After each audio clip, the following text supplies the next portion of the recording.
The Indian Union is a federal union, though the word federation does not occur in the body of the Indian Constitution.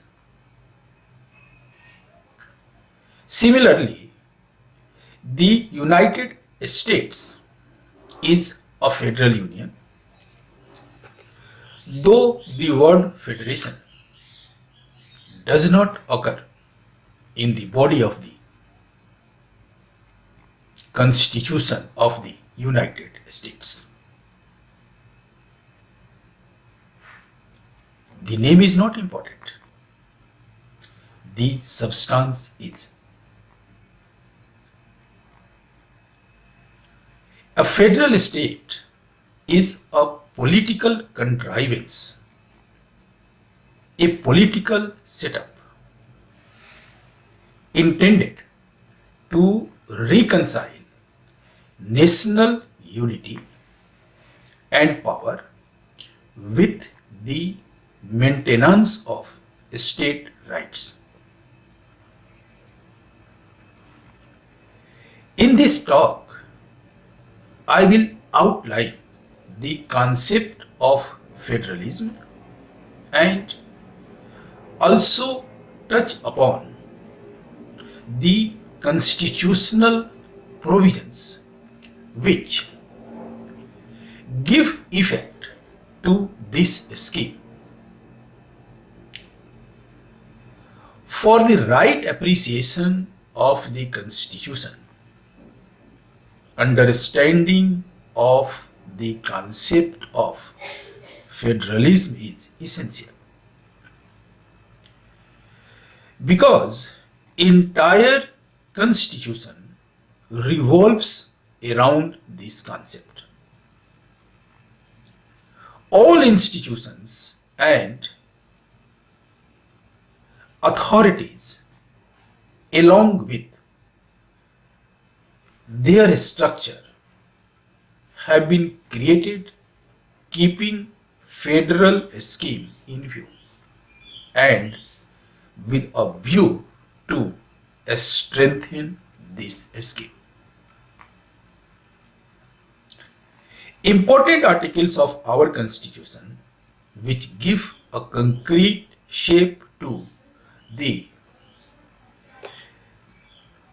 federal structure include Articles 1, 2, 3, Article 73, Article 131, Article 162, Article 200, Articles 239, 239A, 239AA, Articles 246, 246A, 248, 249,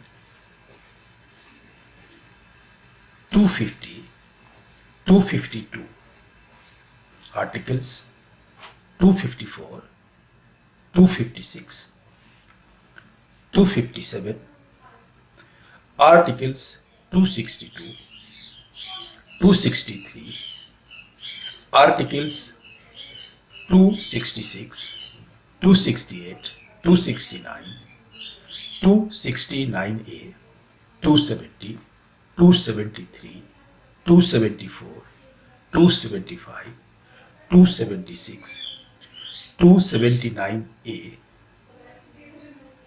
280, Articles 355, 356, 365, etc. The Indian Federation has evolved out of a centralized British Empire. It was as early as in 1919 in the report of the Nehru Committee of the All Parties Conference that the concept of federation was floated in order to accommodate communal aspirations and princely rights. The Simon Commission report in 1930 only adopted the term, but the Government of India Act 1935 sought to establish a federation only vis-a-vis the princely estates. With regard to the provinces, there was only devolution of powers with a view to provincial autonomy. Even that was partial. The three lists of powers, central, provincial, and concurrent, were not exhaustive. The residual powers were retained by the Governor General. The princely estates did not join British India, and the federal scheme was a non-starter. In essence, a federal state is a political structure in which territorially organized units, usually called states, enjoy autonomy as a matter of constitutional right. This constitutional autonomy differs from administrative decentralization or delegation of power. A written and somewhat rigid constitution is necessary for ensuring a federal division of powers between the union and the units. In a unitary state, the units are administrative units or local governments, irrespective of the amount of functional autonomy they enjoy.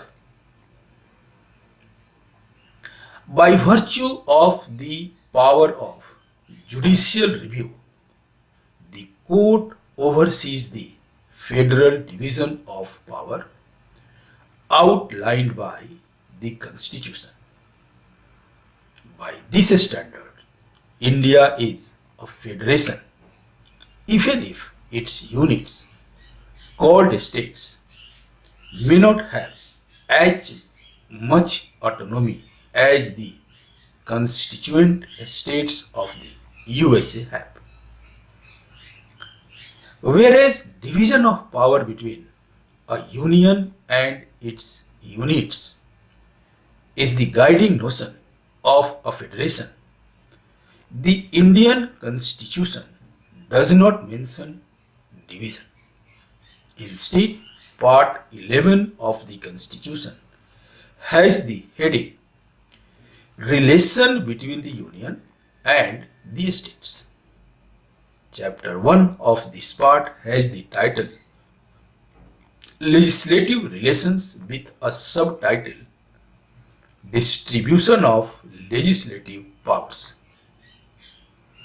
As in a constitutional democracy, government, or more precisely, the executive branch of the government, functions only on the authority of law.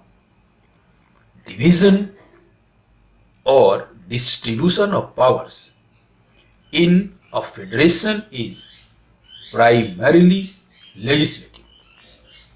Clause 1A of Article 73 confirms that the Union's executive powers are co-extensive with the legislative powers plus the matters flowing from the Union government's rights, authority, and jurisdiction flowing from any treaty or agreement with foreign countries.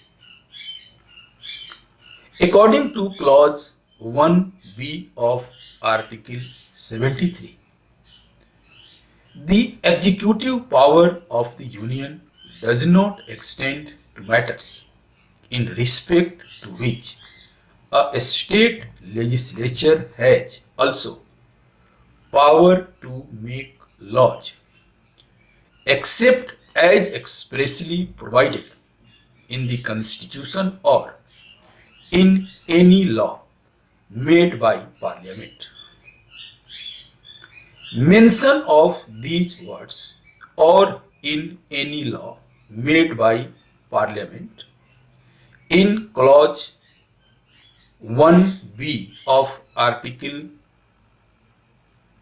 73 raises a grave problem, as they mean that beyond the express provisions of the Constitution, a law of Parliament has a scope for extending the jurisdiction of the Union Executive over the autonomy of a state, which probably will be challenged in the Supreme Court.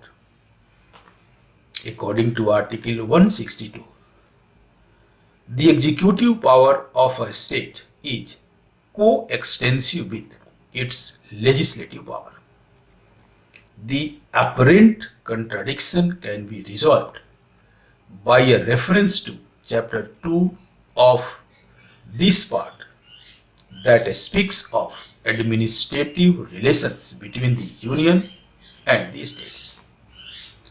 The Constitution does not rule out conflict, but it is fundamentally oriented toward cooperation.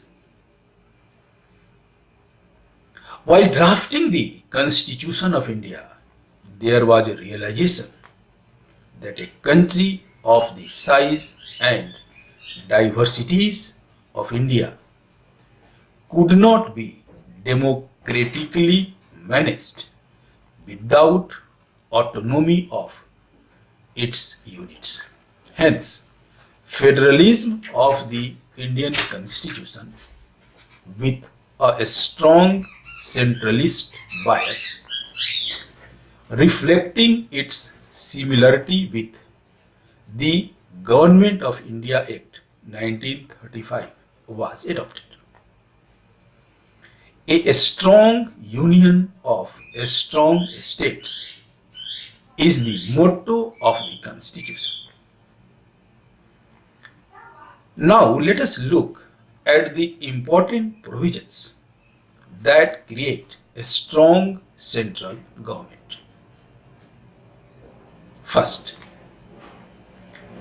the very existence of a state, including its territorial integrity, is in the hands of Parliament.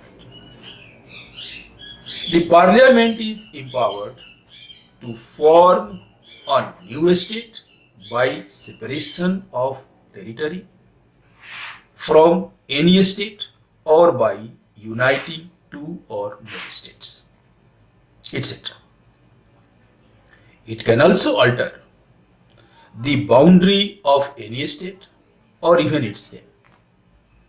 The Constitution provides for some safeguards by way of securing the view of the concerned state legislature.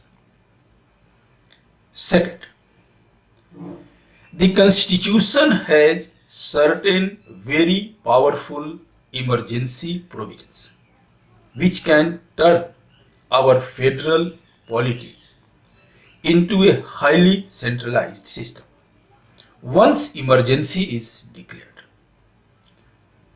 During an emergency, power becomes lawfully centralized. Parliament also assumes the power to make laws on subjects within the jurisdiction of the states. Third, even during normal circumstances, the central government has very effective financial powers and responsibilities. In the first place, items generating revenue are under the control of the central government. Thus, the central government has many revenue sources and the states are mostly dependent on the grants and financial assistance from the center. Secondly, India adopted planning as the instrument of rapid economic progress and development after independence. Planning led to considerable centralization of economic decision making. Planning Commission appointed by the Union government was the coordinating machinery that controlled and supervised the resource management of the states. Planning Commission has now been replaced with the Niti Aayog with the drastic changes in its functions and scope which are oriented towards cooperation than towards centralization. Fourth, besides the Union government uses its discretion to give grants and loans to states, this distribution of economic resources is considered lopsided and has led to charges of discrimination against states ruled by an opposition party. Fifth, the governor has certain powers to recommend dismissal of the state government and the dissolution of the assembly. Besides, even in normal circumstances, the governor has the power to reserve a bill passed by the state legislature for the assent of the president. This gives the central government an opportunity to delay the state legislation and also to examine such bills and veto them completely. Sixth, there may be occasions when the situation may demand that the central government needs to legislate on matters from the state list. This is possible if the move is ratified by the Rajya Sabha. The Constitution clearly states that executive powers of the center are superior to the executive powers of the states. Seventh, furthermore, the central government may choose to give instructions to the state government. Clause 1 of Article 257 provides that the executive power of every state shall be so exercised as not to impede or prejudice the exercise of the executive power of the Union, and the executive power of the Union shall extend to the giving of such directions to a state as may appear to the Government of India to be necessary for that purpose. Eighth, we have an integrated administrative system. The All India services are common to the entire territory of India, and officers chosen for these services serve in the administration of the states. Thus, an IAS officer who becomes the collector or an IPS officer who serves as the commissioner of police are under the control of the central government. States can neither take disciplinary action nor can they remove these officers from service. Ninth, Articles 33 and 34 authorize the Parliament to protect persons in the service of the Union or a state in respect of any action taken by them during martial law to maintain or restore order. These provisions further strengthen the powers of the Union government. The Armed Forces Special Powers Act has been made on the basis of these provisions. This act has created tensions between the people and the armed forces on many occasions. In brief, this is about the federal scheme. I would request you to grasp it properly so that it may help in proper understanding of the Constitution of India. Legislative, administrative, executive and financial relations between the Union and the states will be discussed in subsequent talks. Thanks for patient listening.